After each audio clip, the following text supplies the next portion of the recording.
네, 이제 오늘 토론은 키워드로 문을 열겠습니다. 자, 내가 대통령이 된다면 무엇이 바뀔 것인가? 대한민국이 어떻게 바뀔 것인가? 이런 데 대한 질문인데 후보 여러분께서 간단한 키워드 형태로 제시를 해주시고 설명을 해주시면 되겠습니다. 먼저 오늘 그 발언 순서에 따라서 첫 기회는 문재인 후보님께 드리겠습니다. 설명을 좀 해주실까요? 광화문 대통령 이렇게 쓰셨습니다. 예. 어떤 의미입니까? 제가 대통령이 되면 광화문 대통령 시대가 열립니다. 대통령이 출퇴근하면서 퇴근 때 남대문 시장에 들러 시민들과 소주 한잔 하면서 세상 사는 이야기 나누고 또 시국도 논하고 소통하는 모습 어떻습니까? 저는 그런 대통령이 되려고 합니다. 박근혜 대통령 탄핵 왜 일어났습니까? 구중궁궐 청와대에 갇혀서 전수실 같은 측근들만 만나고 국민들과 불통했기 때문에 생긴 일 아닙니까? 저는 대통령 집무실을 광화문 중부청사로 옮기고 지금의 청와대와 북악산은 국민들의 휴식 공간으로 돌려드리겠습니다. 국민들 속에서 국민들과 늘 함께하면서 소통하고 국민들의 눈물을 닦아주는 그런 대통령이 되겠습니다. 네, 다음은 안희정 후보님입니다. 대화, 이런 키워드를 제시를 해주셨습니다. 예, 저는 대화로 잡았습니다.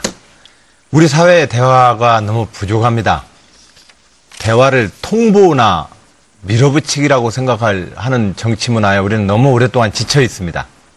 제가 대통령이 된다면 국무회의는 실질적인 대화와 토론의 장이 될 것입니다. 청와대나 대통령의 일방적 지시의 회의가 되지는 않을 것입니다. 또한 안보나 외교, 지금 현재 노사정, 이런 사회적인 많은 갈등들을 놓고 의회의 지도자들과 또 시민들과 적극적으로 대화하겠습니다. 미국 드라마에서 우리 젊은 분들이 많이 봤던 웨스트윙, 미국 대통령이 어떻게 대화하는가, 정말로 부러웠습니다. 그런 나라 우리 한번 만들어봤으면 합니다. 대화하는 나라가 될 것입니다.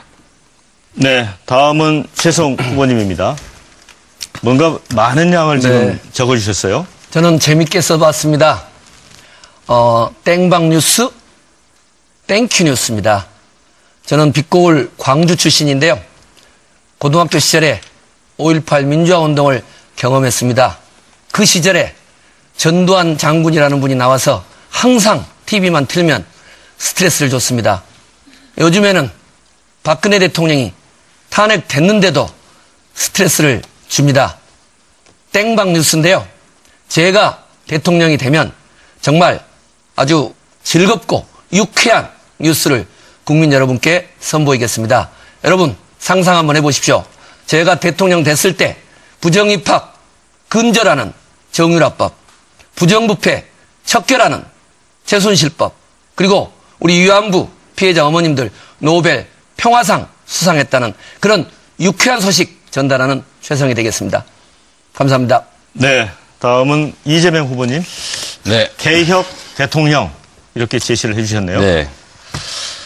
저는 이 시대의 과제가 그야말로 개혁하는 대통령이 필요한 청산과 공정국가 건설이라고 생각합니다. 우리가 누군가를 대통령 만들어주기 위해서 촛불을 들고 싸운 것이 아닙니다. 우리는 그야말로 사람이 살만한 공정한 나라, 세상이 변하기를 바랍니다. 이미 국민들은 정권교체 결정했습니다. 어떤 정권교체로 우리의 삶을 바꾸는 그야말로 개혁 대통령을 만들어낼 것인가가 과제일 겁니다. 청산 없는 그야말로 통합 없습니다. 개혁해야 세상이 바뀝니다. 개혁하는 대통령이 되겠습니다. 개혁 대통령 이재명입니다. 네. 자, 네 분의 키워드를 들어봤습니다. 국민들에게 공감을 끌어내기 위해서 얼마나 고심하셨는지 그 흔적을 좀 엿볼 수 있는 것 같습니다. 어느 분이 좀 대통령이 되셔도 이런 것들 다 좀 이뤘으면 좋겠다는 생각이 들고요. 자, 본격 토론 2017년 대한민국에 필요한 리더십이 무엇일지 좀 논의를 해보겠습니다. 사실 이제 이번 조기 대선이 이제 탄핵으로 해서 이제 시작이 된 것입니다. 그래서 대한민국을 업그레이드 하기를 좀 바라고 있고요. 그러면서 앞서 언급이 있었습니다. 개혁 청산 이런 얘기도 있고 또 이 촛불과 태극기 집회 이 와중에 이제 갈등상, 분열상도 나타났고. 그래서 먼저 이런 질문을 한번 드려보겠습니다. 이 통합이 먼저냐, 적폐청산이 우선이냐. 어떤 것이 대통령으로서 우선 과제일까? 이런 부분인데 어느 분이 먼저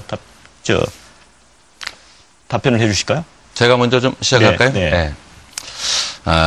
통합과 개혁 두 가지가 상반된 개념이 아닙니다. 소위 청산이냐 통합이냐를 지금 논의하고 있는데 이 두 가지는 동전의 양면과 같은 것이죠. 청산을 해야 개혁이 가능하고 진정한 개혁이 있어야 우리 국가 공동체 구성원들이 그야말로 공정한 질서 속에서 공정하게 기회를 누리며 살 수 있게 됩니다. 그게 진정한 통합이죠. 부패한 청산되어야 될 세력들하고 손을 잡으면 청산이 불가능합니다.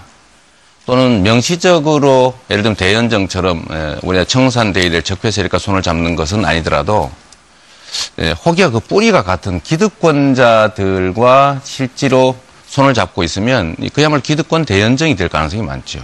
그래서 그런 면에서 보면 진정한 개혁, 우리 국민들이 바라는 제대로 된 공정한 나라 만들기 위해서는 적폐 세력의 청산이 정말로 중요하고 그것은 공정한 나라를 만들기 위한 그야말로 대전제다. 공정한 나라 만들기 그 자체다. 그래서 대연정이라든지 기득권 대연정, 실질적 기득권 대연정 이런 형태로는 청산도 불가능하고 개혁도 불가능하고 변화도 불가능하고 국민이 바라는 나라, 새 나라, 공정한 나라 만들기 어렵다. 이렇게 말씀드리고 싶습니다. 대연정 얘기가 나왔으니까 아무래도 안희정 후보님이 답변하시는 게 이어가는 게 좋을 것 같습니다. 어떻습니까? 이 통합과 개혁이 얼뜻 보면 통합이 먼저냐 개혁이 먼저냐 이렇게 얘기하십니다. 근데 저는 분리될 수 있는 성질이 아니라고 생각을 합니다. 개혁을 잘해야 통합이 됩니다. 또 통합된 힘을 발휘할 때야만 적폐청산과 개혁 입법이 가능하지 않겠습니까? 저는 그런 점에서 우리가 그동안 정치나 사회생활 전반에 있어서 서로 분리될 수 없는 것을 분리시켜놓고 싸웁니다. 그러나 사실은 통합과 개혁이라고 하는 것은 우리 이재명 후보님도 말씀하셨듯이 동전의 앞뒷면입니다. 사회의 통합, 이 통합은 민주주의로 통합을 수준을 높여야 합니다. 누가 대통령이 되든 지금의 의회 구조는 앞으로 3년 동안 그대로 갑니다. 그 속에서 자유한국당과 바른정당하고는 그 일체의 대화 타협 없다 이래버리면 우회 정치는 정지돼 버립니다. 실질적으로 작동 안 하게 됩니다. 그런 점에서 대화와 타협을 향한 우회 정치에서의 통합력을 높여서 지난 234표를 얻어서 탄핵을 가결시켰던 것처럼 통합의 리더십을 우리는 다음번 정부의 대통령은 가져야 합니다. 그러한 통합의 리더십에 기초해서 개혁을 추진해야 되지 않겠느냐, 저는 그렇게 생각합니다. 자, 이번엔 문재인 후보님은 어떤 의견이신가요? 예, 아까 우리 사회자께서 최우선 과제 말씀하셨는데 저는 이 청산, 적폐청산과 통합 이것은 임기 5년 내내 계속해야 될 과제고 가장 시급하게 단기적으로 성과를 내야 될 과제는 저는 일자리 만들기라고 생각합니다. 그 점 먼저 말씀드리고 그다음에 적폐청산과 통합은 저는 따로 가는 것이 아니라고 생각합니다. 그중에서는 아까 우리 이재명 시장님 말씀과 조금 저는 비슷한데 적폐청산을 통해서 우리 사회를 공정하고 정의로운 그런 사회로 만들고 또 국민들에게 공평한 그런 세상 만들고 국민들을 편가르지 않는 그런 세상 만들면 그것이 바로 통합인 것이거든요. 적폐청산을 통해서 통합을 만들어내야 되는 것이죠. 통합은 정강정책이 다른 정치 철학이 다른 그런 정치 세력과 연정하는 것이 통합이 아니라 국민들의 마음을 한데 모으는 이것이 저는 진정한 통합이라고 그렇게 말씀드리고 싶습니다. 네. 자, 이제 제가 좀 말씀하시죠. 네. 지금 우리 문 후보님 말씀 들어보면 청산해야 될 세력들 청산 좀 하자. 그 손잡으면 안 된다. 이 말씀 맞는 것 같습니다. 문제는 뿌리는 재벌, 이게 재벌이 이번 적폐의 근원이라고 보는데 그게 정치 권력을 그야말로 좌지우지하면서 정경유착했던 게 최순실 박근혜 게이트 아닙니까? 그런데 그 뿌리인 재벌 세력들, 기득권 세력들에 해당되는 사람들이 우리 문 후보님 근처에 막 수없이 몰려들고 있습니다. 뭐 예를 들지 않아도 되겠죠. 김강두 같은 분들, 박근혜 그 경제정책 만들던 가정교사 아닙니까? 경제교사. 그런 분하고 김상조 교수, 이런 분 같이 막 모으고 있는데, 이렇게 하면 실제로 그들이 문후머림을 쫙 둘러싸고 있는데 청산이 되겠습니까? 그래서 제가 하나 제안 드리고 싶은 것이요. 그 당 밖에 자꾸 세도 내각 뭐 이런 거 만들지 마시고, 당의 인수 준비 만드시고요. 당 안에. 본인이 가지고 계시는 그 수없이 막 1000명이 넘는 이 자문그룹들 해산하실 생각 혹시 없으십니까? 본 의원님이 말할 수가 없죠. 네. 저는 정권 교체는 강물이 흘러서 바다에 도달하는 것과 같다고 생각합니다. 그냥 강물이 흘러가면서 많은 물들을 만나고 모으게 되는 거죠. 그렇게 해서 도도한 큰 강물을 이루어서 마침내 바다에 도달하는 것이 정권 교체입니다. 자기 물로만 가고자 하면 끝까지 신의 물밖에 되지 않는 거죠. 그러면서 많은 물들을 정권 교체를 위해서 모아나가는 것이고, 그 한계는 있죠.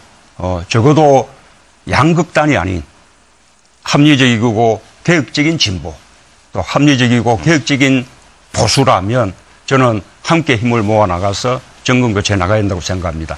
정권 교체를 위해서 다 힘을 모으고 있는 과정이다. 그것이 정권 교체의 능력을 키우는 것이다. 정변 동사시키고 이런 의혹 있는 분들을 다 그럼 모아가지고 최성 후보님한테 정권 교체가 말씀하시게 되겠습니까? 해주시고. 네, 최성 후보님 기회 드리겠습니다. 네. 대한민국 역사도 그렇고 또 전 세계 역사도 혁신과 통합은 누구나 이야기합니다. 자유한국당이 통합을 제일 많이 이야기할 겁니다. 현재. 중요한 건 누가 어떤 개혁과 혁신을 이야기하느냐는 것이 중요한 것이 아니라 혁신과 개혁의 내용입니다. 당연히 혁신과 개혁을 해야 국민 대통합이 오는 거고 국민 대통합에 힘이 있어야 혁신을 하는 것이죠. 그러나 구체적인 문제로 돌아와서 지금 자유한국당과 연정을 하겠다는 것은 지금 오늘 이 순간도 홍준표 후보 같은 분들 노무현 전 대통령을 향해서 입에 담을 수 없는 폭언을 하고 있는데 그런 분들하고 우리 연립정부 합시다 하는 건 그런 분들이 뱉는 통합은 그들의 기득권의 논리를 위하는 거다 이렇게 보고요. 앞으로 우리가 혁신과 통합을 할 때는 원칙을 이야기를 하고 그 속에서 통합의 내용을 이야기해야 된다고 봅니다. 우리 안희정 후보께서 자주 국회 선진화법 이야기하면서 숫자 이야기하는데 그러면 독재 정치를 해야죠. 숫자 때문에 법을 개정 못한다면 우리가 두려워하고 우리가 가른 가치는 항상 국민과 역사를 바라보면서 대통령이 탄핵되는 이런 국정농단의 중심이 있었던 청렴, 정의 그리고 통합, 민생개혁 과제를 관철시키는 과정에서 이를테면 자유한국당 같은 경우는 헌정 파괴적인 발언을 계속 하고 있지 않습니까? 우리가 요구할 것은 이런 정당은 해체하고 또 국회의원직을 사퇴해서 정말 제대로 된 국민과 함께하는 개혁 공동정부를 수립해야 된다 이렇게 생각합니다. 네, 이 자유한국당과의 협치 대상에서 넣을 건가 뺄 건가 이런 질문을 제기해 주셨는데 우리 안희정 후보님. 저는 이 모든 게 사실은 자유한국당하고의 어떤 제 결론부터 우선 말씀을 드리면 국가개혁과제와 적폐청산에 합의를 해야 대연정을 합니다. 이 얘기를 누차 말씀을 드렸는데 자유한국당하고도 한단 말이냐 자꾸 저를 공격하십니다. 제 말씀을 다시 한번 드립니다. 국가개혁과제에 합의를 해야만 연합정부를 구성할 수 있습니다. 그런데 지금 저를 자꾸 자유한국당하고 연정한다는 쪽으로 몰아붙입니다. 매우 정치적 공세입니다. 바로 이게 이런 식의 대화가 구태정치입니다. 아니 근데 지금 그리고 저는 자유한국당과 하겠다고 하셨잖아요. 네. 아니, 연정을 하겠다고 당연히 하셨잖아요. 자유한국당도 연정의 대상이 됩니다라고 그러니까 얘기를 한 겁니다. 그런 거죠. 당연히 우리는 안 그 된다고 연정의 보는데. 대상이 되는 것은 대화를 해봐야 될 거 아닙니까? 그걸 대화를 예. 해봐야 지금 돼요. 현재 나머지 제가 한번 그리고 해볼까요? 적폐청산에 조금만 얘기 대해서 듣고 기회 드리겠습니다. 말씀하셨는데, 예. 적폐청산에 대해서 후보들이 말씀하셨는데 적폐청산 어떻게 하시겠다는 것이 저는 이해가 안 갑니다. 대통령령으로 다 적폐청산이 됩니까? 기본적으로 적폐청산을 향하려면 많은 개혁 입법 과제들이 필요한데 의회랑 어떻게 대화하실 것인지 저는 그런 점에서 통합의 리더십을 강조하는 것이고 다음 정부는 의회하고의 협치 수준을 높일 때라야만 개혁 과제도 실천할 수 있다. 이 말씀을 드리는 것입니다. 그런데 문 후보님 같은 경우는 적폐청산을 외치면서 실질적으로 이재명 후보도 거듭 지적을 하지만 실질적으로 적폐 세력을 문 후보님 캠프에다 죄다 받아들입니다. 내가 하면은 다 그냥 개혁적인 겁니까? 저는 문 후보님의 그 말씀에 대해서 이해할 수가 없습니다. 네, 문 후보님이 아무래도 말씀하실 차례인 것 같습니다. 대연정에 대해서 조건을 분명히 했는데 왜 자꾸 나무라느냐 이렇게 말씀하시는데 그 이유는 지금 대연정을 말하는 시기가 잘못됐기 때문에요. 우선은 협치하고 연정은 다릅니다. 언제든지 야당 세력과도 끊임없이 대화하고 소통해야죠. 그것이 협치인 것이고 연정은 장관집도 나누고 정부를 공동으로 수립하는 것입니다. 근데 지금은 선거 시기거든요. 지금은 저 문재인이 더불어민주당과 함께 우리 더불어민주당을 만들려고 하는 겁니다. 정권 교체를 통해서. 그런데 이 시기에 저 문재인과 더불어민주당이 왜 수권 영역이 있냐, 우리를 지지해 주십시오 하지 않고 경쟁하는 정당, 맞아면 적폐 세력인 정당과 연정할 테니 밀어주십시오. 이렇게 하면 시기가 아니라는 거죠. 이 대목가 제가 이 말을 마무리해야 되니까. 마무리하고 그래서 짧게. 연정이 이런 부분들은 정권 교체를 하고 나면 그때의 정치 상황에 달린 거라고 봅니다. 저는 아마 정권 교체되면 제가 짐작컨대는 국민의당은 원래 정권 교체의 방법에 대한 차이 때문에 갈라진 거기 때문에 저는 국민의당과는 자연스럽게 저는 통합될 것이라고 생각합니다. 그리고 정의당과는 정책 연대를 통해서 함께 할 수 있고요. 그러면 자연스럽게 과반수가 되는 거죠. 굳이 대연정까지 갈 것도 없어요. 혹시 만약에 옛날에 영국이 전시 때 전시내각을 만들듯이 우리도 엄청난 공단을 겪게 되면 그때는 국중리내각 할 수 있을 테죠. 지금은 대연정을 말할 때가 아니다. 네, 그러면 사회자님. 안 후보께 기회를 잠깐 드리고 이재명 분의 순으로 관련된 드리겠습니다. 거라서 같이 한 번에 답하실 수 아니, 있는데. 여기서 먼저 하고 하시죠. 그럼 이재명 순서상. 후보님 관련됐답니다. 먼저 하시죠. 먼저 먼저 하시죠. 하시죠. 그게 좋을 것 같아요. 그다음 네, 저하고 답변해주면 좋을 것 같아요. 우리 안 후보님은 계속 의회에서 뭔가 새로운 법을 만들어야 개혁이 가능하다 이 말씀을 하시는 것 같아요. 지금 현재 대한민국에 이 적폐라고 하는 것이 법이 없어서 생긴 일입니까? 이번 박근혜 최순실 게이트는 온 동네가 다 불법 덩어리입니다. 문제는 이 법을 운영하는 그야말로 권력을 가진 사람들이 그 법을 제대로 운영을 안 하는 게 문제죠. 제가 우리 문 후보님이나 우리 안 후보님한테도 박근혜 이런 사람, 이재용 같은 사람 사면하지 말자라고 약속하자 했더니 아무 말 안 하시잖아요. 예를 들면 그런 것처럼 이미 있는 제도들을 제대로 운영하지 않는 그 운영하는 권한을 가진 권력자들이 그게 권력자가 문제인 것입니다. 그런데 그 권력자들하고 손을 잡아버리면 그 나쁜 생각을 가진 권력자들이 겉으로는 개혁할게요. 국민 위해서 일하겠습니다. 라고 다 말하지만 누가 지켰습니까? 개혁, 통합, 국민 민생 제일 많이 얘기한 사람들이 바로 이번 박근혜 최순실 게이트의 주범 새누리당입니다. 그런데 그 약속을 믿고 연정하겠다는 게 첫째 말이 안 되고 자, 제가 두 번째로는 우리 문 후보님 소연정 이런 말씀 하시는데 최승 후보님한테 말씀 좀 돌려주세요. 잠깐만요. 기회를 때. 예. 어차피 얘기가 바꿔야 되기 때문에. 또 해야 되니까 그러면. 그럼 나중에 하겠습니다. 제가 한 말씀 그래서 제도 연관됩니다. 문제는 아니다. 예. 이건 너무 간단한 겁니다. 안 후보님. 박근혜 씨가 탄핵됐는데도 불구하고 헌재의 판정을 인정하지 않고 있습니다. 그 박근혜 국정농단 세력에 적극적으로 지지하는 세력들이 자유한국당 지도부입니다. 지금 안희정 후보께서 현재의 국면에서 자유한국당과 연립정부를 고민한다는 건 박근혜 국정농단 세력과 연립정부를 고민하겠다라는 이야기하고 똑같이 들리고 있는 겁니다. 그래서 문제가 심각하기 때문에 당원들이, 국민들이 안희정 후보님을 지지하는 분들이 이건 빨리 포기해야 된다라고 하는 거죠. 그 부분에 대한 답을 부탁합니다. 네, 그러면 안희정 후보 질문 듣고 대통령적 피해 극복 방안으로 좀 논의의 초점을 좀 옮겨보겠습니다. 네. 말씀하시죠. 저는 자유한국당까지 포함해서 제가 대통령이 되면 현재의 여소야대 의회와 대화할 준비를 하고 있습니다. 나머지 후보님들은 지금 현재 상대에 대한 미움과 분노만을 나열하고 있을 뿐입니다. 내가 대통령이 되면 현재의 다당과 누가 대통령이 되더라도 여소야대의 이 의회와 어떤 방식으로 국정을 운영할지에 대해서 저는 구체적인 모델로 자유한국당까지도 그들이 국가개혁과제에 동의한다면 의회에 가장 강력한 다수파를 형성해서 연정을 해보겠습니다라고 얘기를 하는 겁니다. 근데 나머지 후보들은 저를 자유한국당에 대한 그 미움으로 바로 환치시켜서 저를 지금 공격하고 있습니다.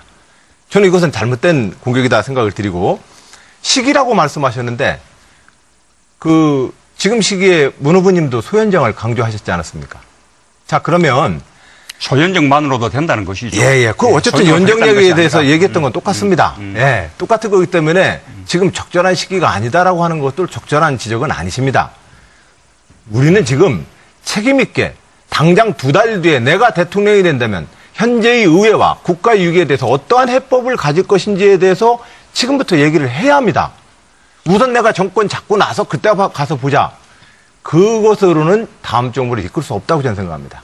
네, 지금 저희가 87년 개헌 이후에 이제 6분의 대통령이 계셨는데 사실 거의 대부분 불행해지셨죠. 뭐 친인척 측근비리, 뭐 아들, 뭐 구속되기도 하고 본인이 이제 뭐 수감되기도 하고 그래서 이제 대통령 대패에 대해서 우려가 많습니다. 근데 아까 문 후보님이 이제 광화문 대통령 강조를 하셨는데 자, 선거가 끝나고 만약에 대통령이 되시면 이제 곧바로 총리 지명, 내각 구성을 하는데 총리에게 실질적인 권한을 주시겠습니까? 예, 그렇게 된다고 봅니다. 저는 뭐 책임 총리제 해야 된다고 생각합니다. 좀 더 말씀드리면 이번에 박근혜 대통령 탄핵 연정으로 이뤄낸 게 아니지 않습니까? 국민들의 힘으로 이뤄내는 것이죠. 지금 대통령이 헌법과 법을 지키지 않는 것이 문제입니다. 대통령이 헌법과 법을 지켜나가면서 국민들과 함께 나간다면 우리가 필요한 적폐청산, 개혁 다 해낼 수 있습니다. 대통령에게 많은 권한들이 있거든요. 말씀하신 대로 대통령에게 모든 권한들이 다 모여서 제왕적 대통령이 되는 이 현실이 문제인데 이 부분은 아까 말씀하신 대로 드린 대로 강문 대통령이라는 하나의 소통으로 그다음에 또 방금 말씀하셨다시피 지금의 대통령제 하에서도 책임 총리제 또 책임 장관제 또 상권 분립을 강화해서 우리 국회의 견제 비판 권한을 높여주고 사법부문 독립을 강화시켜주고 결정적으로는 강력한 지방 분권을 통해서 중앙에 모인 권한들을 지방으로 다 분산시켜주고 이런 거 통하면 제왕적 대통령이 패단 그냥 자연히 없어지는 것입니다. 결국은 대통령의 리더십이 제왕적 대통령의 패단을 없애는 것이지 무슨 대연정을 통해서 또는 무슨 법을 바꿔야만 만들어지는 것이 아니다라는 말씀드립니다. 네, 먼저 하시겠어요? 네, 아르보님 하시죠. 제가 먼저 할까요, 그럼? 네, 먼저 하시죠. 예. 이제 문재인 후보께서 자치분권 개헌 그리고 또 제가 제안했던 미국식 연방제 수준의 자치분권 개헌에 대해서 이제 강조를 하시고 또 제 제안에 동의를 해주셨는데 많은 분들은 좀 더 확고한 의지를 보여라. 지금은 후보 시절이니까 그렇게 이야기를 하시지만 대통령 되시고 나면 좀 아침이라 그렇긴 하지만 화장실 들어갈 때하고 나올 때가 다르기 때문에 마음이 바뀌어지실 거다. 단호하게 4년 중임제, 책임 총리제, 그리고 지방혁신 분권제를 내가 국민투표로 할 뿐만 아니라 그 이전에 명명백백한 걸 국민들 앞에 발표를 해야 된다고 봅니다. 그리고 또 하나는 지금 개헌 논의되는 것 중에 2가지가 빠졌다고 봅니다. 국민이 빠져 있습니다.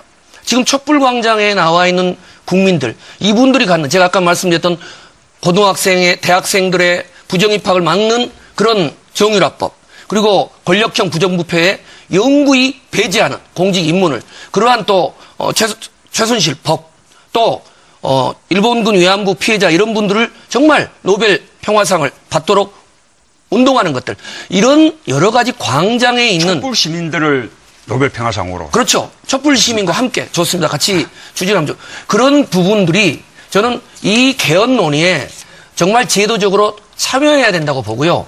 그다음에 지방 분권도 막연한 지방 분권이 아니라 거의 외교 국방 통일의 중요한 권한을 광역 자치정부 그리고 국민주권 시대로 줘야 된다. 이런 부분에 대해서 문 후보님도 적극적인 의지를 보여주셔야 된다고 봅니다. 네. 별로 이렇게 강도 있게 받아들이질 않습니다. 밖에서는. 안 후보님. 네.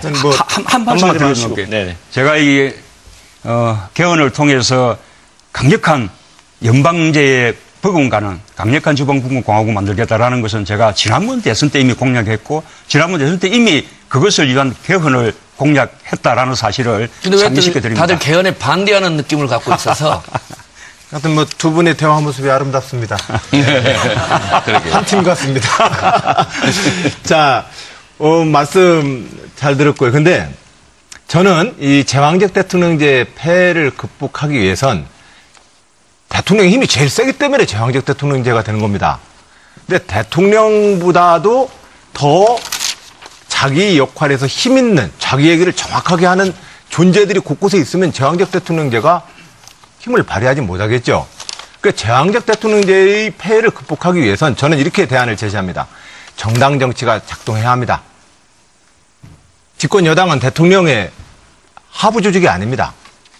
또한 의회의 지도력이 행정부, 정부의 리더인 대통령과 동등하게 대화할 수 있어야 합니다. 의회는 대통령의 거수기와 통법부가 아닙니다. 또한 대통령이 이끄는 중앙정부는 시도지사와 좀 더 수평적인 대화를 해야 합니다. 자치분권으로 가야 합니다. 또한 말씀하신 민주주의 리더십이 필요합니다. 자, 그런데 저는 이렇게 대안을 지금 제시하고 있고 저렇게 실천하고 있습니다. 근데 문 후보님은 지금 현재 문 후보님의 지금 대선 준비 과정서부터 저는 이것을 좀 어기고 있습니다. 즉, 이 문제를 그대로 내포하고 있습니다. 이미 당을 뛰어넘는 캠프 조직입니다. 가장 강력한 조직을 만들고 있습니다. 그리고 이 조직을 통해서 이미 정당의 결정을 뛰어넘는 힘을 가지고 있습니다. 문 후보님의 등장은 과거 제왕적 대통령제의 등장을 똑같이 따라가게 됩니다. 그렇기 때문에 제가 이 경선 과정에서부터 정당 중심으로 또 우리가 지금 대통령이 되면 대통령으로 다 해결할 수 있는 것처럼 얘기하지만 의회와 어떻게 협치할 것이냐에 대해서 구체적 대안을 제시하지 않으면 제왕적 대통령 이제 극복 못한다고 저는 봅니다. 그럼 문 의원님 안 할 수가 없죠. 짧게 답변하시고 예, 우리 우선은 뭐 제가 발표한 정책 공약 가운데 우리 더불어민주당의 당론을 벗어나는 그런 공약은 없다라는 말씀을 드립니다. 오히려 우리 안희정 후보가 대연정을 말하고 뭐 국민 안심정제 또는 뭐 국공립대학교 무상등록금 이런 부분들이 우리 당론하고는 다른 정책 공약들을 지금 말씀하고 있는 것이죠. 이 대통령이 헌법에 정해진 권한만 행사하면 됩니다. 그런데 초과 권력을 행사하기 때문에 제왕적 대통령이 되는 것이거든요. 초과 권력을 행사하는 기반이 뭐냐? 바로 국정원, 검찰 이런 권력기관들을 마치 사유물처럼 부리기 때문에 대통령이 초과 권력을 가지게 되는 것이거든요. 그래서 이런 권력기관들 확실하게 개혁해서 국민들을 위한 기관으로 거듭나게 하면 제왕적 대통령 폐단 저는 거의 그냥 방지될 것이라고 봅니다. 네, 이재명 후보님. 제가 좀 진심으로 말씀드리고 싶은 것은 쟁기 탓을 하지 말자. 제도 때문에 이 나라가 혼란이 왔다고 생각하는 것은 사실이 아닙니다.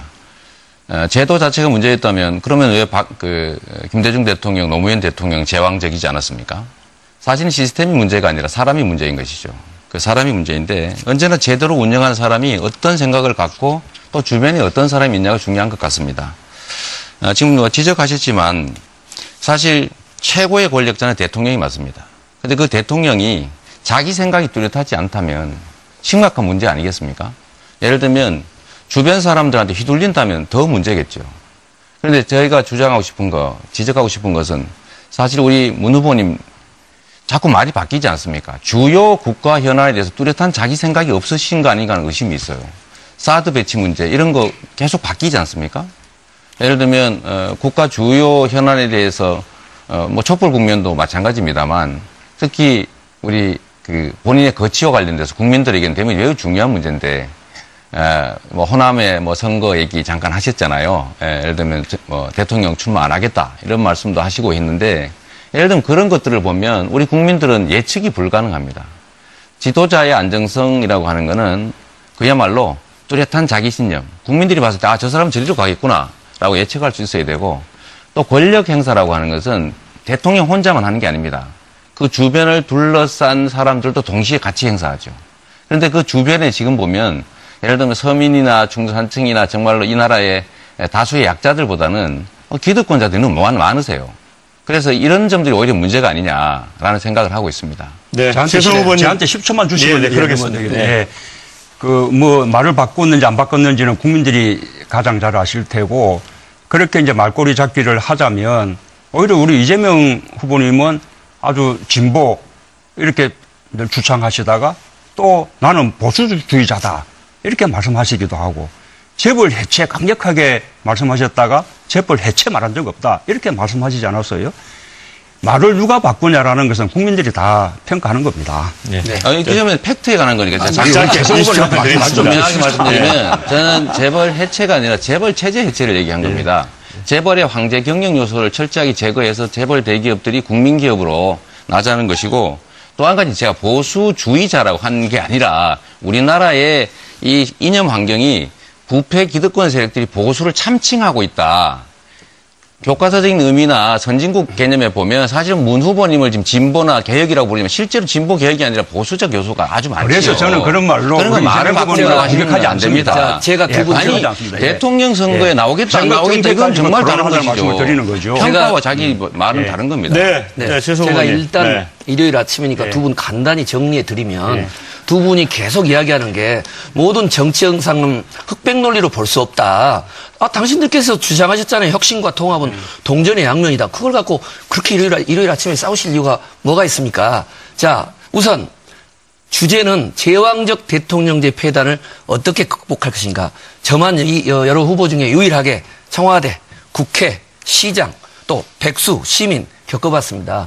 중요한 건 좋은 대통령을 뽑아야 됩니다. 정말 협치적인 마인드를 가지고 있는 이런 통합적인 이런 좋은 대통령을 뽑아야지 박근혜 대통령 같은 이런 나쁜 대통령을 뽑아놓으니까 국정이 이렇게 농단됐고요. 두 번째는 시스템이 필요합니다. 사람만의 문제는 아닙니다.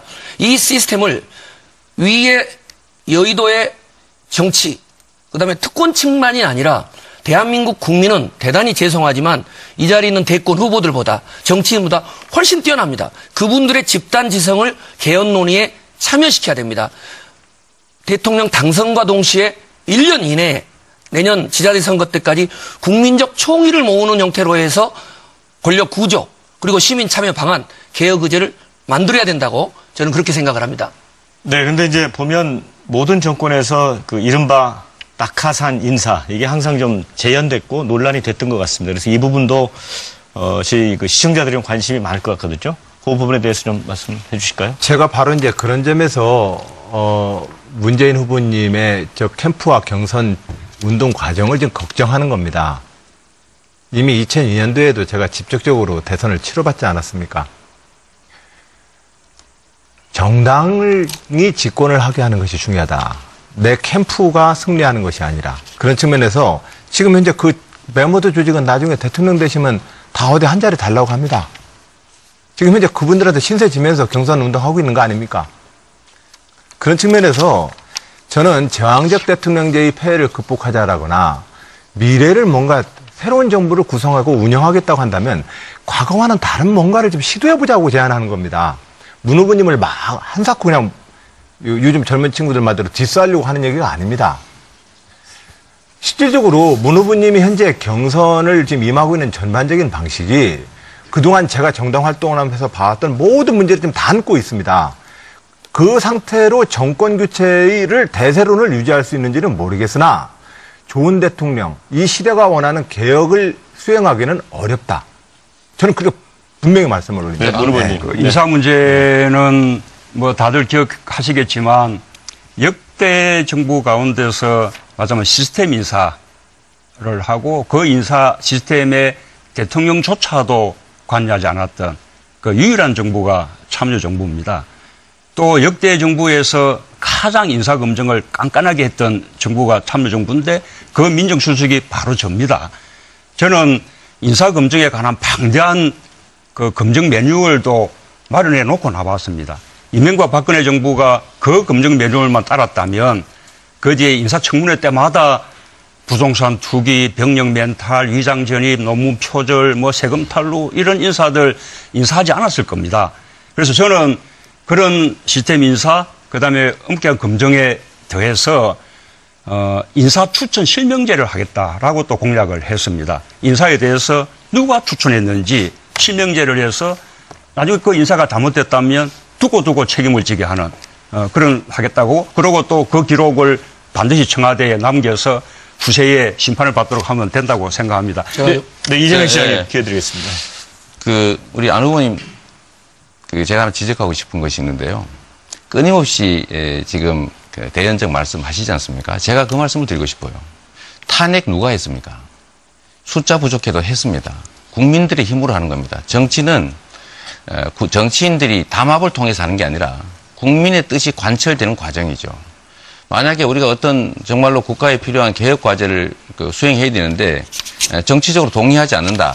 그러니까 권력을 나눠주면서 타협하겠다. 이것보다는 차라리 국민한테 손을 내미는 게 더 맞지 않느냐라는 거예요. 정치적 상대방, 우리의 개혁 과제에 반대하는 자들에게 손을 잡고 적당히 무마할 게 아니라 그거 안 하고 지금 잘못하시면 이게 소위 우리가 과거에 그 호남을 고립시키고 민주진영이 분열됐던 소위 신삼당 합당 형태가 될 가능성이 많습니다. 그건 뭔 말씀이세요? 아니, 우리가 극복해야 될 과제, 청산돼야 될 세력들과 손을 잡아버리면 실제로 청산은 불가능하게 될 거고, 그러면 거기에 반대하는 진짜 개혁하자는 쪽은 고립이 되겠죠. 그래서 이게 새로운 신삼당 합당 아니냐. 그러면 안 후보님 짧게 하고 그 다음 단계로 넘어가겠습니다. 의회와 누가 대통령이 되더라도 현재의 여소야대 국회와 좀 더 높은 수준의 연합정부를 좀 구성하자고 하는 것이, 그래서 의회와 좀 더 대화를 하자고 하는 것이 갑자기 이재명 후보님의 말씀으로는 정치인들의 담합이 되어서 저를 공격하는 단어가 됩니다. 대연정이란 권력을 나누고 장관 자리를 상대한테 주는 거죠. 대통령이 의회에서 대화하는 건 다릅니다. 의회하고의 대화가 그것이 담합이라고 얘기할 수는 없습니다. 아니, 의회와 대화는 뭐라고 하지 않는다니까요. 예. 아니, 이재명 후보님도 소연정이라도 해야 된다고 얘기했잖아요. 그거는 의회와 협의하는 것하고 권력을 나눠주고 공동의 정부를 꾸리는 건 다른 겁니다. 그러니까 의회와의 소연정은 이재명 후보님도 주장하신 적이 있죠. 의회와 소연정이 아니라 야권의 연합정권을 그러니까 만들자. 소연정, 그렇죠? 야권 개혁을 하고자 하는 야권의 연합정권을 만들어야지 개혁을 반대하는 세력들하고 손을 잡아버리면 개혁이 불가능해지죠. 저는 그러니까 바로 그 경계에서 그동안의 현재의 자유한국당이나 바른정당이라 할지라도 탄핵에 우리가 함께 동참해서 투표하듯이 국가개혁과제에 동의할 수 있다면 그 누구하고도 대화를 해서 협치를 한번 해보겠다는 것이 제 생각입니다. 자, 분명히 그 말씀을 드리고 제 얘기 중입니다. 이 얘기만 마저 끝내고요. 그리고 발언권을 주셔야지. 국민들의 힘을 정치한다. 예, 좋은 말씀입니다. 근데 국민들한테 365일 광화문 나와서 지금 시위해달라는 겁니까? 정치인들이 지금 책임져야 될 거 아닙니까, 이제. 자, 네. 민심을 반영해야지. 예, 국민의 그거는 당연히 하죠. 정치적 그러나 손을 잡는 건 광화문의 촛불 광장에는 여야, 영남, 호남을 뛰어넘어서 국민의 90%가 참여한 시위입니다. 네. 자, 안 후보님. 거기에는 지난번에 자유한국당을 지지했던 국민들도 있고 현재 이 순간에도 바른정당을 지지하는 국민들도 촛불 광장에 함께 했습니다. 그 국민들과 함께 하려면 당연히 의회랑 대화를 의회에서 대화하는 거라는 게 아니라 권력을 나누는 그것을 더 나아가서 잠깐요. 그 대화를 통해서 합의할 수 있다면 연합정부를 구성해보자고 하는 것이 뭐가 그리 잘못입니까? 뭐 생각이 비슷하신 것 같은데 지금 제가 볼 때는 잠시 여기서 한마디만 짧게 좀 해주세요. 지금 친인척 비리, 측근 비리를 이야기하는 이유가 뭡니까? 박근혜 대통령이 탄핵된 이유가 대통령이 청렴치 못하고 측근들이 비리에 연루됐기 때문 아닙니까? 그러면 중요한 것은 우리가 더불어민주당이 후보면 대통령 후보의 청렴성, 주변 친인척 측근들의 청렴성을 철저히 검증해야 되고, 더 중요한 것은 우리가 새로운 정부를 꾸리려고 할 때 자유한국당과 같은 청렴성과 권력적 부정부패에 연루되어 있는 이들과 조직적으로 연합정부를 꾸리면서 이러저러한 사람들의 청렴성 이걸 논한다? 이것은 너무 논리적으로 모순이 되는 것이죠. 자, 최 후보님 말씀은 제가 뭐라고 답을 할지 모르겠습니다. 예. 네, 자, 그러면은 이제 다음 단계로 넘어가겠는데요. 지금 여러분께서는 더불어민주당 대선 후보 경선 토론을 함께하고 계십니다.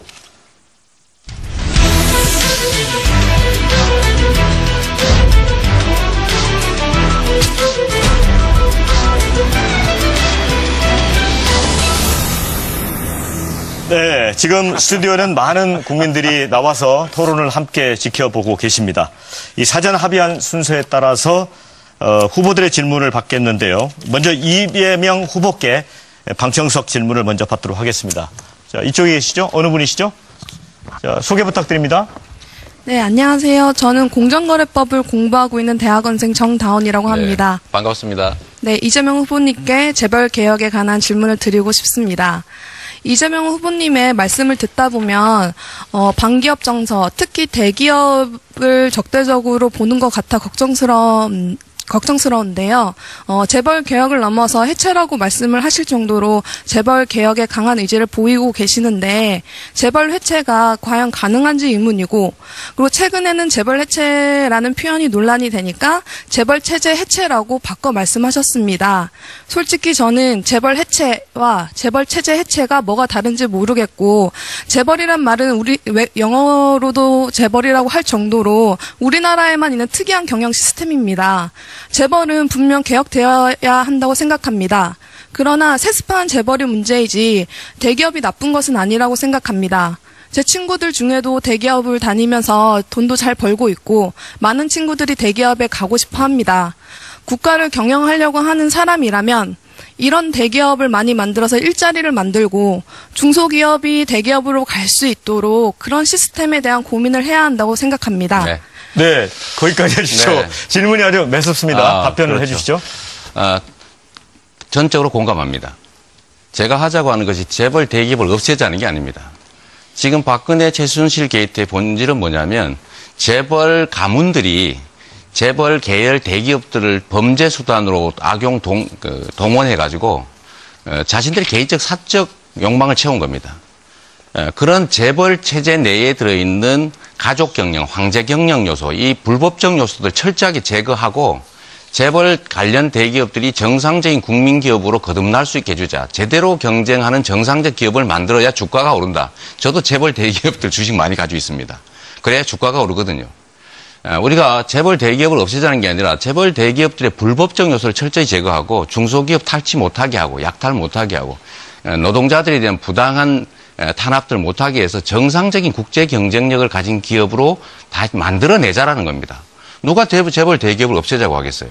재벌 체제 중에서도 이 대한민국에 있는 독특한 요소, 5% 지분도 안 되는 걸 가지고 100% 지배권 행사하고 부당 내부 거래하고 일감 몰아주기 위해서 불법 편법 상속하고 비자금 만들어가지고 정치 권력하고 유착하고 재벌 대기업들을 자기 개인 사유물처럼 함부로 남용하고 이런 요소를 철저하게 제거해야 된다는 겁니다.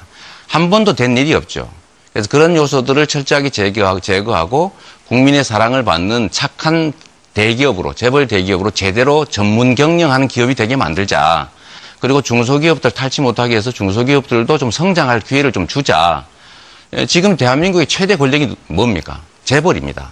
이 재벌이라고 하는 기업이 아니죠.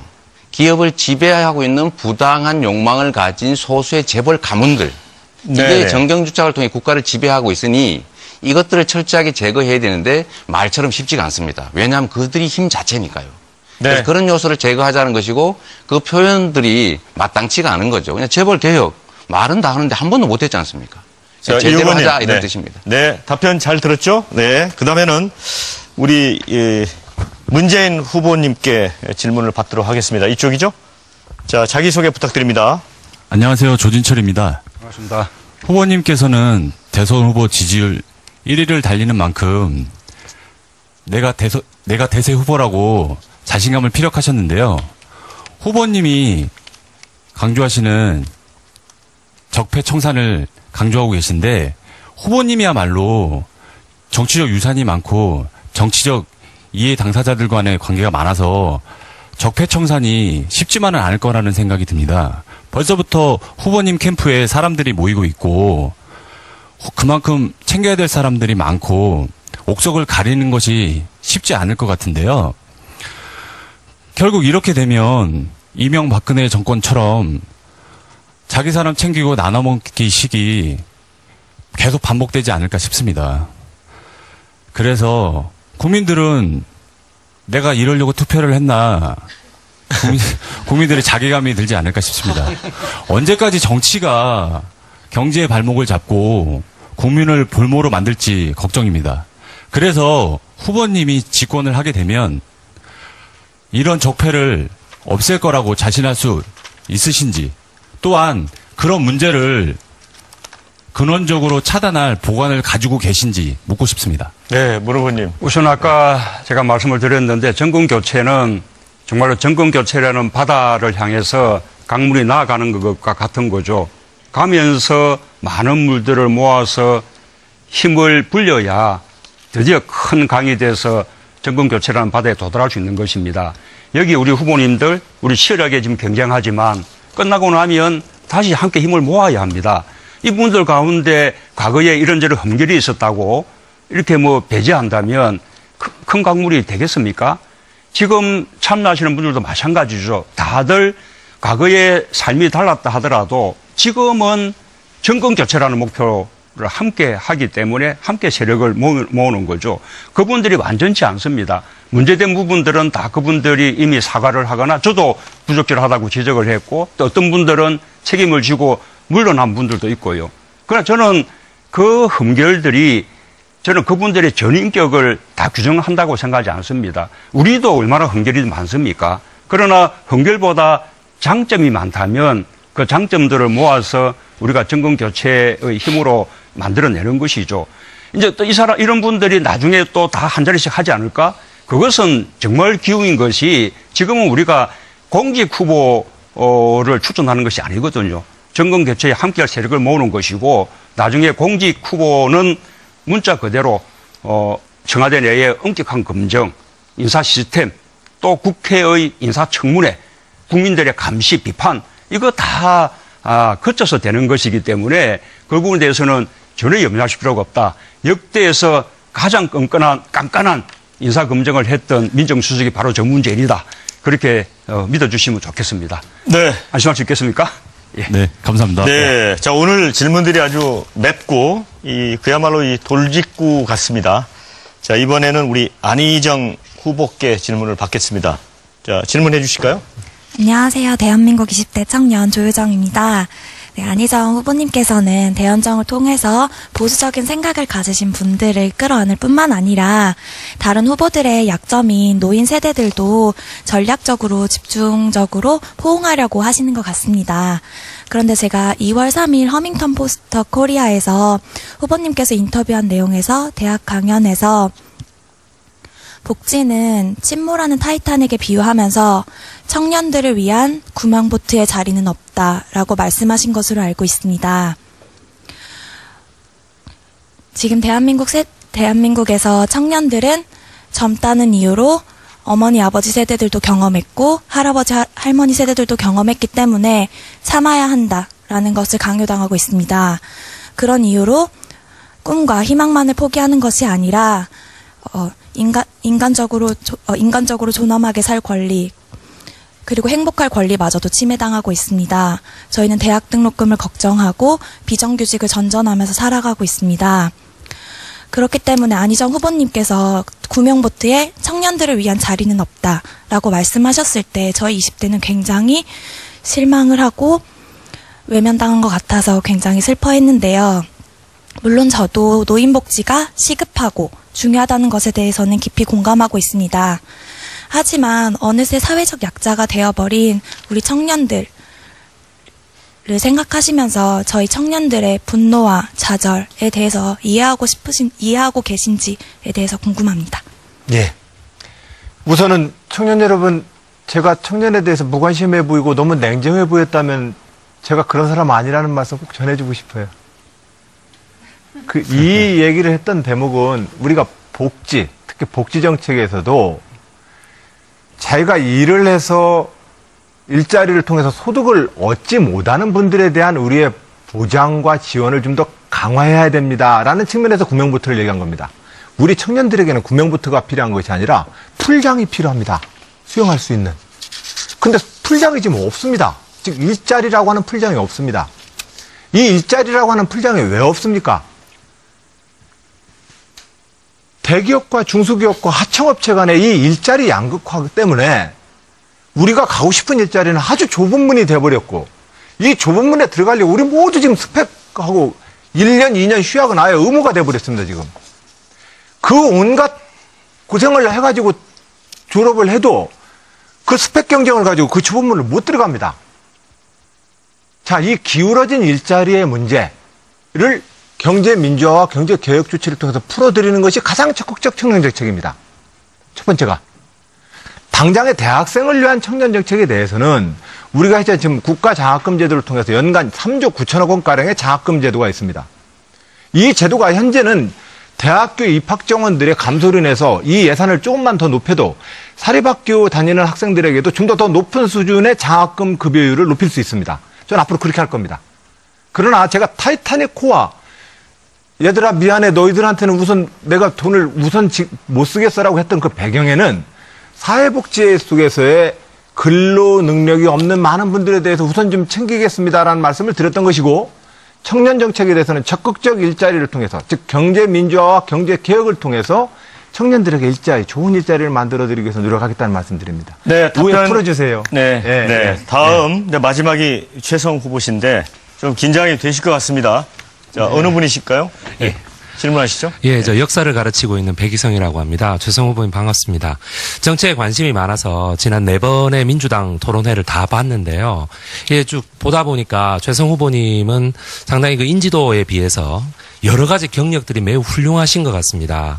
그런데 그 본인의 이런 그 포지티브한 정책, 그 콘텐츠 이런 것들을 설명하시기에도 인지도를 끌어올리는 데는 뭐 한 10번도 부족하지 않느냐라는 게 제 개인적인 생각인데 뭐 다소간 이 후보들에 대한 그 네. 검증을 내세우시면서 네. 본인이 꼭 안 하셔도 되는 너무 네거티브를 많이 하시는 것 같아요.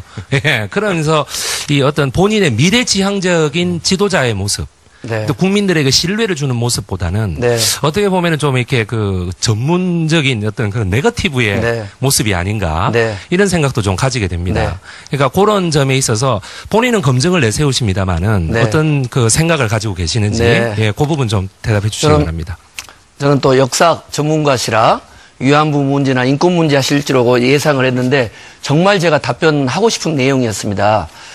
이번 4번 토론회에서 다시 한번 보시면 북핵 문제, 사드 문제에 대한 일괄 타결 문제, 미국식 연방제에 대한 판넬을 통한 설명, 여러 가지 현안에 대해서 가장 정확하게 정책적 대안을 제일 많이 제시했다고 보고요.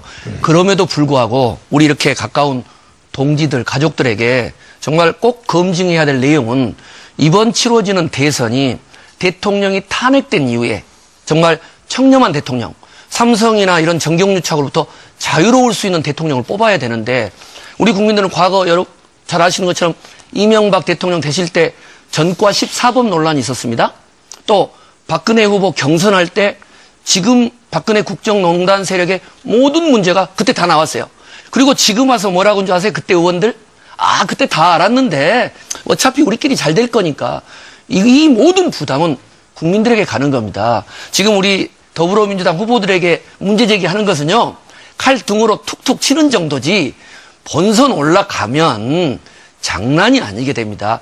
이 정도의 검증을 불편해하고 네거티브로 이야기한다는 것은 국민을 정말 우습게 보는 거고요. 자신의 도덕성, 청렴성 그리고 정책적 비전을 철저히 검증해야 되는 거고 그 점에 있어서는 앞으로도 뭐 오늘도 보셨겠지만 정책적인 비전이나 이런 내용들은 꾸준히 노력을 하겠습니다. 네. 너무 좋은 질문 해주셔서 감사합니다. 네, 자, 아주 후보님들이 답변을 제가 보기에는 아주 적절히 잘 하신 것 같습니다. 자, 이번에 좀 분위기를 좀 전환해 보기 위해서요. 저희가 이제 특별히 후보들의 인생과 철학, 이런 것을 좀 엿볼 수 있는 사진 한 장씩을 들고 와 주십사 이렇게 부탁을 드렸는데 모두 가져오셨습니다. 한 분씩 살펴보도록 하겠습니다. 먼저 최성 후보부터 보여주실까요? 네. 김대중 전 네. 대통령하고 찍은 사진이네요. 네. 고민을 많이 했습니다.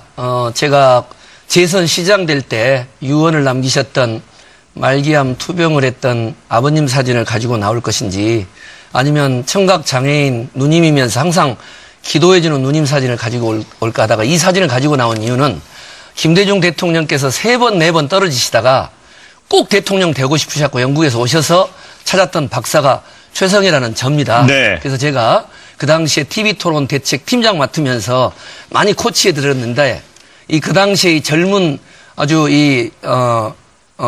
박사 최성이 이제 대통령 후보가 예비 후보가 돼서 이렇게 경선 후보가 돼서 논의를 하고 있어서 정말 감개무량하고요. 네, 거기까지 듣겠습니다. 토론하는 네. 순간에 네. 항상 우리 김대중 대통령님부터 코치 받으면서 하고 있습니다. 네. 다음은 우리 이재명 후보님. 네.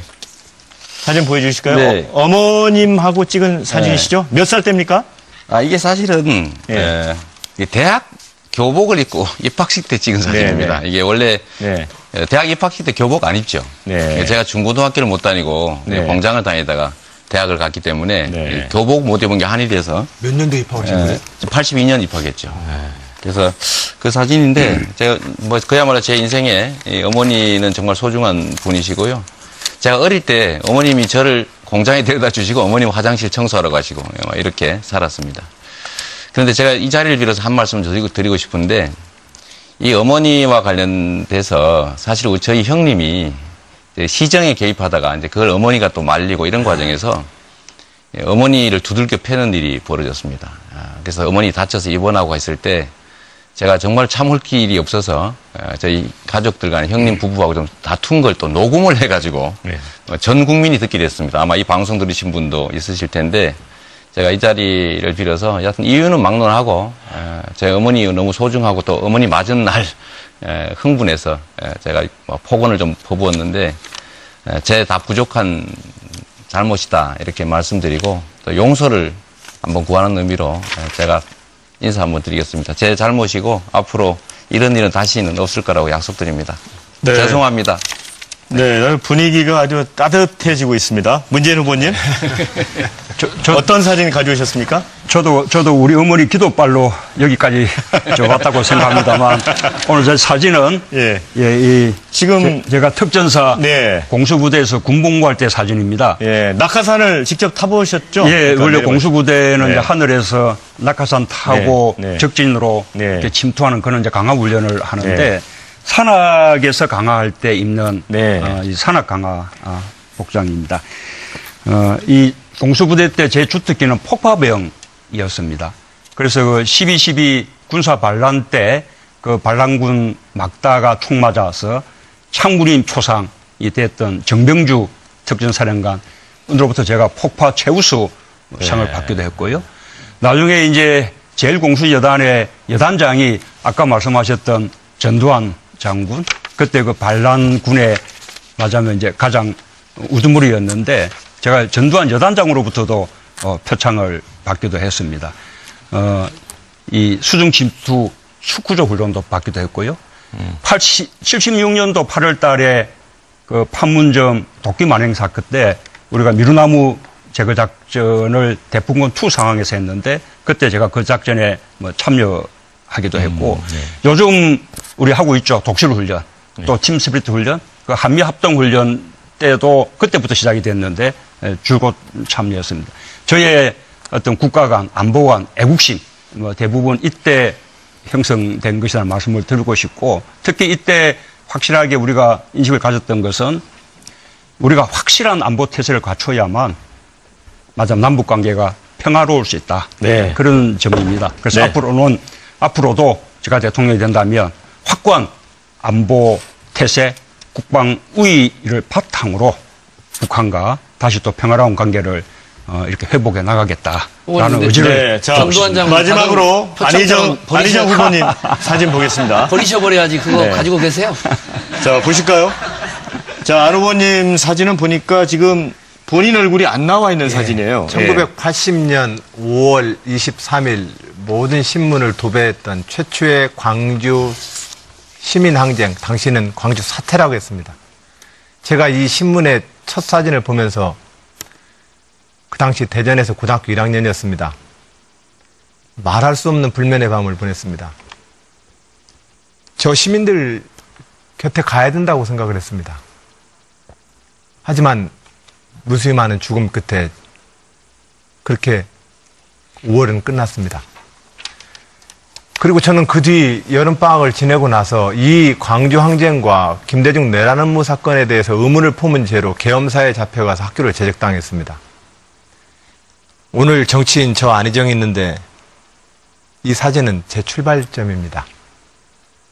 우리 그래서 민주주의자로서 저는 민주당을 이 역사를 함께 해왔습니다. 오늘이 제가 있게 한 장의 사진입니다.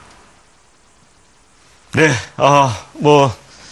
시청자 여러분들도 아주 좋은 시간이 됐을 것 같고요. 이제는 외교, 안보, 또 경제, 일자리 이런 쪽으로 좀 토론을 이어가도록 하겠습니다. 먼저 오늘 아침에 제가 들어오기 전에 기사를 보니까 김정은 그 북한 노동당 위원장이 신형 고출력 로켓 엔진 지상 분출 시험을 참관을 했더라고요. 이 속보 형태로 떴는데 요게 이제 전문가들은 80톤 추력의 엔진을 개발에 성공하면 미국 본토를 때릴 수 있는 ICBM 대륙간 탄도 미사일 1탄 로켓이 완성될 거다 이런 보도가 있었고요.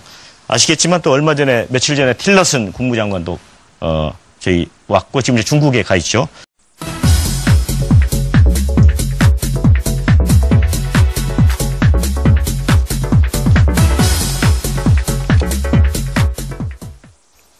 네, 이제 오늘 토론은 키워드로 문을 열겠습니다. 자, 내가 대통령이 된다면 무엇이 바뀔 것인가? 대한민국이 어떻게 바뀔 것인가? 이런 데 대한 질문인데 후보 여러분께서 간단한 키워드 형태로 제시를 해주시고 설명을 해주시면 되겠습니다. 먼저 오늘 그 발언 순서에 따라서 첫 기회는 문재인 후보님께 드리겠습니다. 설명을 좀 해주실까요? 광화문 대통령 이렇게 쓰셨습니다. 예. 어떤 의미입니까? 제가 대통령이 되면 광화문 대통령 시대가 열립니다. 대통령이 출퇴근하면서 퇴근 때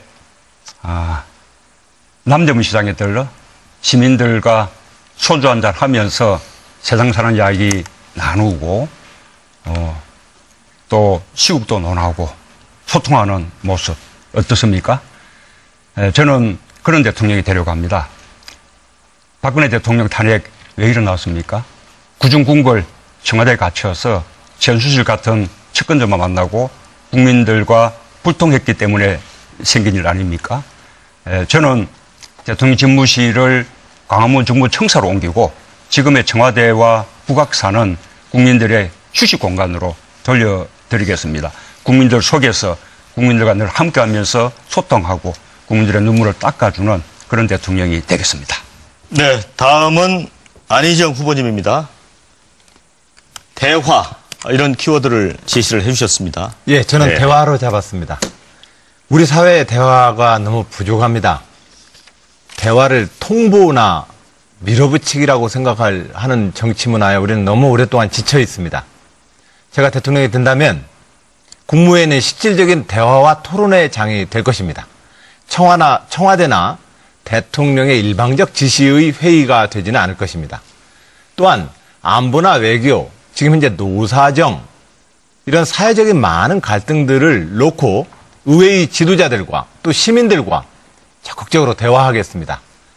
미국 드라마에서 우리 젊은 분들이 많이 봤던 웨스트 윙, 미국 대통령이 어떻게 대화하는가 정말로 부러웠습니다.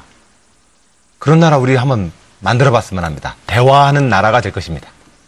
네, 다음은 최성 후보님입니다. 뭔가 많은 양을 지금 적어주셨어요. 저는 재밌게 써봤습니다. 땡방 뉴스, 땡큐 뉴스입니다. 저는 빛고울 광주 출신인데요. 고등학교 시절에 5.18 민주화 운동을 경험했습니다. 그 시절에 전두환 장군이라는 분이 나와서 항상 TV만 틀면 스트레스를 줬습니다. 요즘에는 박근혜 대통령이 탄핵됐는데도 스트레스를 줍니다. 땡방 뉴스인데요.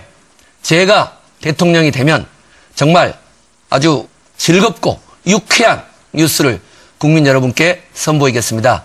여러분 상상 한번 해보십시오. 제가 대통령 됐을 때 부정입학 근절하는 정유라법, 부정부패 척결하는 최순실법, 그리고 우리 위안부 피해자 어머님들 노벨 평화상 수상했다는 그런 유쾌한 소식 전달하는 최성이 되겠습니다. 감사합니다. 네, 다음은 이재명 후보님. 네. 개혁 대통령 이렇게 제시를 해주셨네요. 네. 저는 이 시대의 과제가 그야말로 개혁하는 대통령이 필요한 청산과 공정국가 건설이라고 생각합니다. 우리가 누군가를 대통령 만들어주기 위해서 촛불을 들고 싸운 것이 아닙니다. 우리는 그야말로 사람이 살만한 공정한 나라, 세상이 변하기를 바랍니다. 이미 국민들은 정권 교체 결정했습니다. 어떤 정권 교체로 우리의 삶을 바꾸는 그야말로 개혁 대통령을 만들어낼 것인가가 과제일 겁니다. 청산 없는 그야말로 통합 없습니다. 개혁해야 세상이 바뀝니다. 개혁하는 대통령이 되겠습니다. 개혁 대통령 이재명입니다. 네. 자, 네 분의 키워드를 들어봤습니다. 국민들에게 공감을 끌어내기 위해서 얼마나 고심하셨는지 그 흔적을 좀 엿볼 수 있는 것 같습니다. 어느 분이 좀 대통령이 되셔도 뭐 이런 것들 다 좀 이뤘으면 좋겠다는 생각이 들고요. 자, 본격 토론 2017년 대한민국에 필요한 리더십이 무엇일지 좀 논의를 해보겠습니다. 사실 이제 이번 조기 대선이 이제 탄핵으로 해서 이제 시작이 된 것입니다. 그래서 대한민국을 업그레이드 하기를 좀 바라고 있고요. 그러면서 앞서 언급이 있었습니다. 뭐 개혁 청산 이런 얘기도 있고 또 이 촛불과 태극기 집회 이 와중에 이제 갈등상, 분열상도 나타났고 그래서 먼저 이런 질문을 한번 드려보겠습니다. 이 통합이 먼저냐, 적폐청산이 우선이냐, 어떤 것이 대통령으로서 우선 과제일까 이런 부분인데 어느 분이 먼저 답변을 해주실까요?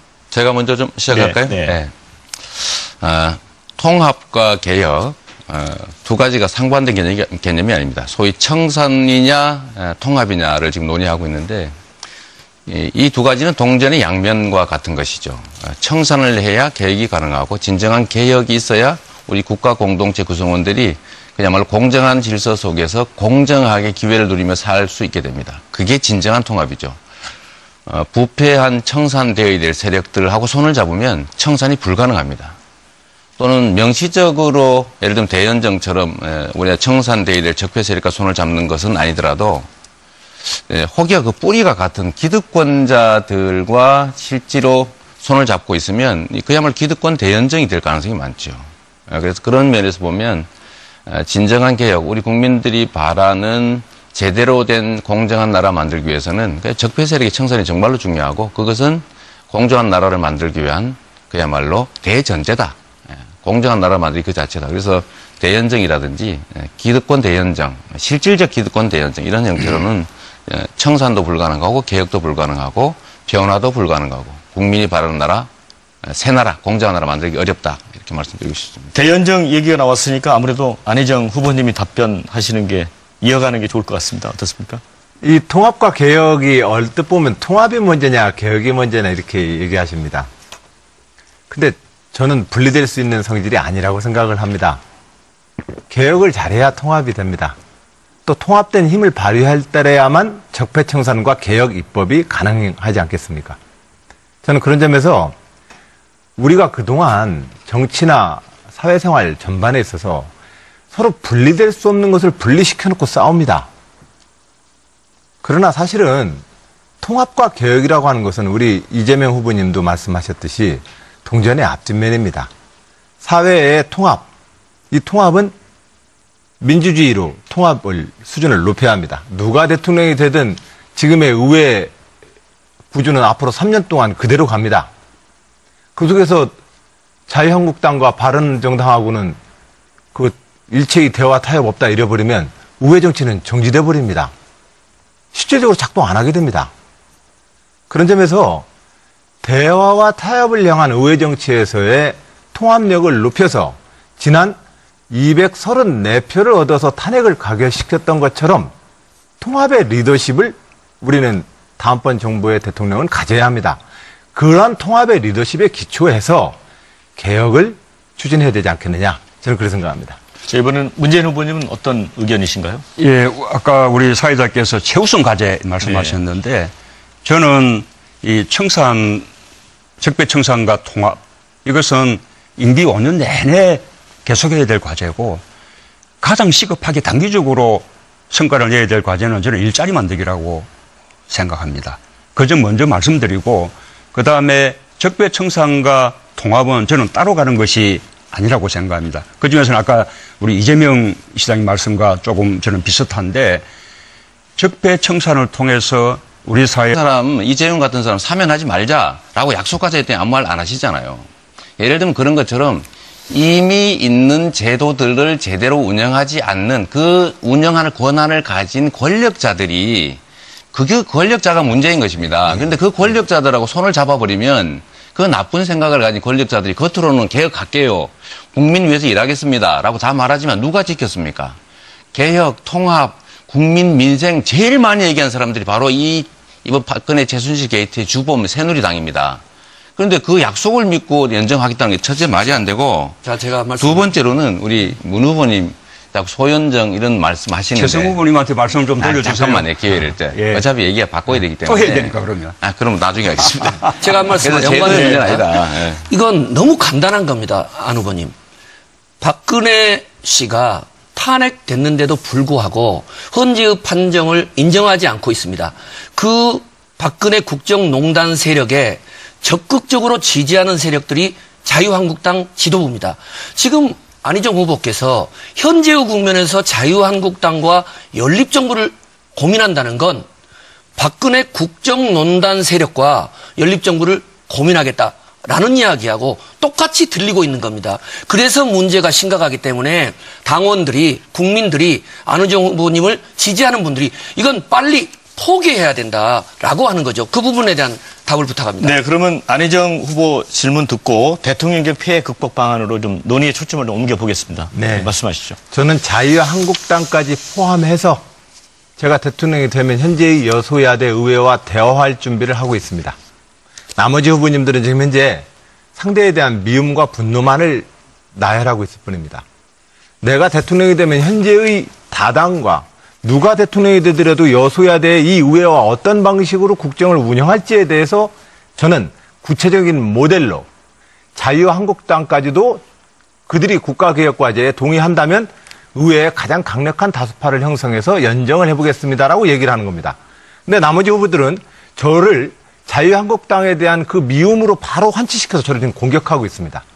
저는 이것은 잘못된 공격이다 생각을 드리고 시기라고 말씀하셨는데 지금 시기에 문 후보님도 소연정을 강조하셨지 않았습니까? 자, 그러면. 소연정만으로도 된다는 것이죠. 예. 어쨌든 연정력에 대해서 얘기했던 건 똑같습니다. 예. 똑같은 거기 때문에 지금 적절한 시기가 아니다라고 하는 것도 적절한 지적은 아니십니다. 우리는 지금 책임있게 당장 2달 뒤에 내가 대통령이 된다면 현재의 의회와 국가 유기에 대해서 어떠한 해법을 가질 것인지에 대해서 지금부터 얘기를 해야 합니다. 우선 내가 정권 잡고 나서 그때 가서 보자. 그것으로는 다음 정부를 이끌 수 없다고 저는 생각합니다. 네, 지금 저희가 87년 개헌 이후에 이제 6분의 대통령이 계셨는데 사실 거의 대부분 불행해지셨죠.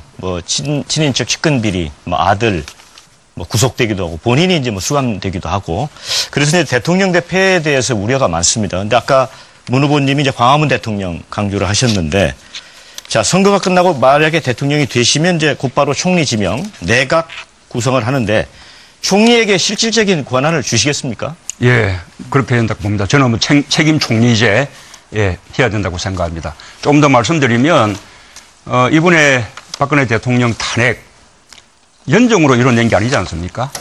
국민들의 힘으로 이뤄내는 것이죠. 지금 대통령이 헌법과 법을 지키지 않는 것이 문제입니다. 대통령이 헌법과 법을 지켜나가면서 국민들과 함께 나간다면 우리가 필요한 적폐청산, 개혁 다 해낼 수 있습니다. 대통령에게 많은 권한들이 있거든요. 말씀하신 대로 대통령에게 모든 권한들이 다 모여서 제왕적 대통령이 되는 이 현실이 문제인데 이 부분은 아까 말씀하신 대로 드린 대로 강문 대통령이라는 하나의 소통으로 그다음에 또 방금 말씀하셨다시피 지금의 대통령제 하에서도 책임 총리제 또 책임 장관제 또 상권 분립을 강화해서 우리 국회의 견제 비판 권한을 높여주기를 공정하고 정의로운 그런 사회로 만들고 또 국민들에게 공평한 그런 세상 만들고 국민들을 편가르지 않는 그런 세상 만들면 그것이 바로 통합인 것이거든요. 적폐 청산을 통해서 통합을 만들어내야 되는 것이죠. 통합은 정강정책이 다른 정치 철학이 다른 그런 정치 세력과 연정하는 것이 통합이 아니라 국민들의 마음을 한데 모으는 이것이 저는 진정한 통합이라고 그렇게 말씀드리고 싶습니다. 네. 자, 이제 제가 좀 말씀하시죠. 네. 지금 우리 문 후보님 말씀 들어보면 청산해야 될 세력들 청산 좀 하자. 그 손잡으면 안 된다. 이 말씀 맞는 것 같습니다. 문제는 뿌리는 재벌, 이게 재벌이 이번 적폐의 근원이라고 보는데 그게 정치 권력을 그야말로 좌지우지하면서 정경유착했던 게 최순실 박근혜 게이트 아닙니까? 그런데 그 뿌리인 재벌 세력들, 기득권 세력들에 해당되는 사람들이 우리 문 후보님 근처에 막 수없이 몰려들고 있습니다. 뭐 예를 들지 않아도 되겠죠. 김강두 같은 분들, 박근혜 그 경제정책 만들던 가정교사 아닙니까? 경제교사. 그런 분하고 김상조 교수 이런 분 같이 막 모으고 있는데 이렇게 하면 실제로 그들이 문 후보님을 쫙 둘러싸고 있는데 청산이 되겠습니까? 그래서 제가 하나 제안 드리고 싶은 것이요. 그 당 밖에 자꾸 섀도우 내각 뭐 이런 거 만들지 마시고 당의 인수 준비 만드시고요. 당 안에 본인이 가지고 계시는 그 수없이 막 1000명이 넘는 이 자문 그룹들 해산하실 생각 혹시 없으십니까? 문 후보님이 말할 수가 없죠. 네. 저는 정권 교체는 강물이 흘러서 바다에 도달하는 것과 같다고 생각합니다. 그냥 강물이 흘러가면서 많은 물들을 만나고 모으게 되는 거죠. 그렇게 해서 도도한 큰 강물을 이루어서 마침내 바다에 도달하는 것이 정권 교체입니다. 자기 물로만 가고자 하면 끝까지 시냇물 밖에 되지 않는 거죠. 그러면서 많은 물들을 정권 교체를 위해서 모아나가는 것이고 그 한계는 있죠. 적어도 양극단이 아닌 합리적이고 개혁적인 진보 또 합리적이고 개혁적인 보수라면 저는 함께 힘을 모아나가서 정권 교체에 나가야 된다고 생각합니다. 정권 교체를 위해서 다 힘을 모으고 있는 과정이다. 그것이 정권 교체의 능력을 키우는 것이다. 경변 동사시키고 이런 의혹 있는 분들을 다 그런 모아가지고 최성 후보님한테 말씀하시 기회 주시고. 네, 최성 후보님 기회 드리겠습니다. 네. 대한민국 역사도 그렇고 또 전 세계 역사도 혁신과 통합은 누구나 이야기합니다. 자유한국당이 통합을 제일 많이 이야기할 겁니다. 현재. 중요한 건 누가 어떤 개혁과 혁신을 이야기하느냐는 것이 중요한 것이 아니라 혁신과 개혁의 내용입니다. 당연히 혁신과 개혁을 해야 국민 대통합이 오는 거고 국민 대통합에 힘이 있어야 혁신을 하는 것이죠. 그러나 구체적인 문제로 돌아와서 지금 자유한국당과 연정을 하겠다는 것은 지금 오늘 이 순간도 홍준표 후보 같은 분들 노무현 전 대통령을 향해서 입에 담을 수 없는 폭언을 하고 있는데 그런 분들하고 우리 연립정부 합시다 하는 건 그런 분들이 뱉는 통합은 그들의 기득권의 논리를 위하는 거다 이렇게 보고요. 앞으로 우리가 혁신과 통합을 할 때는 원칙을 이야기를 하고 그 속에서 통합의 내용을 이야기해야 된다고 봅니다. 우리 안희정 후보께서 자주 국회 선진화법 이야기하면서 숫자 이야기하는데 그러면 독재 정치를 해야죠. 숫자 때문에 법을 개정 못한다면 우리가 두려워하고 우리가 다른 가치는 항상 국민과 역사를 바라보면서 대통령이 탄핵되는 이런 국정농단의 중심이 있었던 청렴, 정의 그리고 통합, 민생개혁 과제를 관철시키는 과정에서 이를테면 자유한국당 같은 경우는 헌정 파괴적인 발언을 계속 하고 있지 않습니까?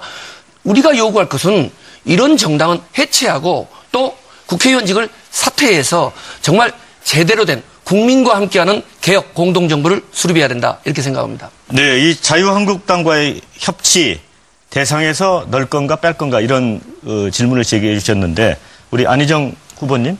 저는 이 모든 게 사실은 자유한국당하고의 어떤 제 결론부터 우선 말씀을 드리면 국가개혁과제와 적폐청산에 합의를 해야 대연정을 합니다. 이 얘기를 누차 말씀을 드렸는데 자유한국당하고도 한단 말이냐 자꾸 저를 공격하십니다. 제 말씀을 다시 한번 드립니다. 국가개혁과제에 합의를 해야만 연합정부를 구성할 수 있습니다. 그런데 지금 저를 자꾸 자유한국당하고 연정한다는 쪽으로 몰아붙입니다. 매우 정치적 공세입니다. 바로 이게 이런 식의 대화가 구태정치입니다. 아니 근데 지금 그리고 저는 자유한국당과 하셨잖아요. 네. 아니, 연정을 하겠다고 당연히 하셨잖아요. 자유한국당도 연정의 대상이 됩니다라고 그러니까 얘기를 한 겁니다. 물은 거죠. 당연히 우리는 안 그 된다고 연정의 보는데. 대상이 되는 것은 대화를 해봐야 될 거 아닙니까? 그걸 대화를 예. 해봐야 지금 돼요. 현재 나머지 그리고 해볼까요? 적폐청산에 조금만 얘기 대해서 듣고 기회 말씀하셨는데 드리겠습니다. 예.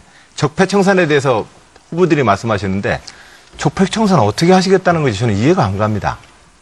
대통령령으로 다 적폐청산이 됩니까? 기본적으로 적폐청산을 향하려면 많은 개혁 입법 과제들이 필요한데 의회랑 어떻게 대화하실 것인지 저는 그런 점에서 통합의 리더십을 강조하는 것이고 다음 정부는 의회하고의 협치 수준을 높일 때라야만 개혁 과제도 실천할 수 있다. 이 말씀을 드리는 것입니다.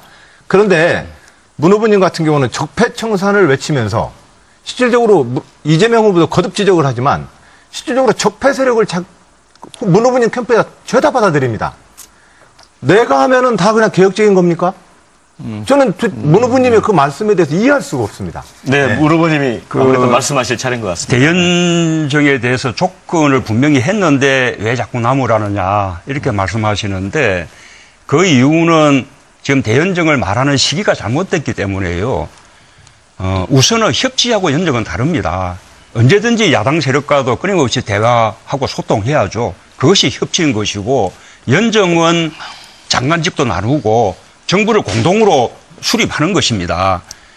근데 지금은 선거 시기거든요.